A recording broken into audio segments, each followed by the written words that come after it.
നമസ്കാരം. റാഫ്റ്റോക്ക് ഫുട്ബോളിലേക്ക് അവർക്കും സ്വാഗതം. ബ്രൂണോ ഫെർണാണ്ടസിൽ റയൽ മാഡ്രിഡിന് താല്പര്യം. അങ്ങനൊരു വാർത്തയൊക്കെ ഉണ്ടോ?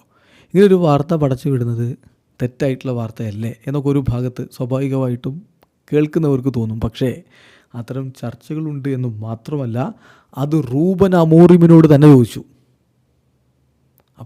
അപ്പോൾ ഇത് വളരെ സജീവമായിട്ട് ഇങ്ങനെ കേൾക്കുന്നത് കൊണ്ടാണ് ആ ചോദ്യം മാഞ്ചസ്റ്റർ യുണൈറ്റഡിൻ്റെ കോച്ചിനോട് തന്നെ ചോദിക്കുന്നത്. റൂബൻ അമോറിമിൽ റയൽ മാഡ്രിഡിന് താല്പര്യം, എന്താണ് നിങ്ങളുടെ അഭിപ്രായം?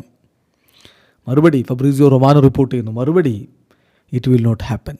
അത് സംഭവിക്കില്ല. എവിടെയും പോകുന്നില്ല. ബ്രൂണോയെ ഞങ്ങൾ എവിടെയും വിടുന്നില്ല. ഞാൻ ബ്രൂണോയോട് സംസാരിച്ചിട്ടുണ്ട്.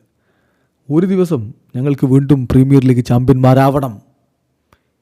തീർച്ചയായിട്ടും ഭാവിയിൽ അത് സംഭവിക്കും. സോ ടീമിലെ ബെസ്റ്റ് പ്ലേയേഴ്സ് ഞങ്ങളോടൊപ്പം തുടരണം. അത് ഞങ്ങൾക്ക് അത്യന്താപേക്ഷിതമാണ്. Bruno won't leave, I already told him എന്ന് ഇപ്പോൾ റൂബൻ അമോറിം പറയുന്നു. ഏതായാലും റയൽ മാഡ്രിഡിന് എന്തിനാണ് ബ്രൂണോ ഫെർണാണ്ടസിന് എന്നറിയില്ല. ഒരു പക്ഷേ മധ്യനിരയുടെ കരുത്ത് വർദ്ധിപ്പിക്കുക എന്ന ഉദ്ദേശം അവർ വെക്കുന്നുണ്ടോ? അതൊക്കെ ഇനി കണ്ടറിയേണ്ട കാര്യമാണ്. പക്ഷേ മാഞ്ചസ്റ്റർ യുണൈറ്റഡ് എന്തായാലും അദ്ദേഹത്തെ വിടാൻ തയ്യാറില്ല. കാരണം അവർക്ക് ഭാവിയിൽ പ്രീമിയർ ലീഗ് ജയിക്കാൻ പ്ലാനുണ്ട്, കിരീടം ചൂടാൻ പ്ലാനുണ്ട്. അതിന് അവരുടെ മികച്ച താരം അവിടെ തുടരുക എന്നുള്ളത് ആവശ്യമാണത്രേ. വീഡിയോ അവസാനിക്കുന്നു. ഫുട്ബോൾ ലോകത്തെ കൂടുതൽ വിശേഷങ്ങളുമായി റാഫ്റ്റോക്സ് എത്താം.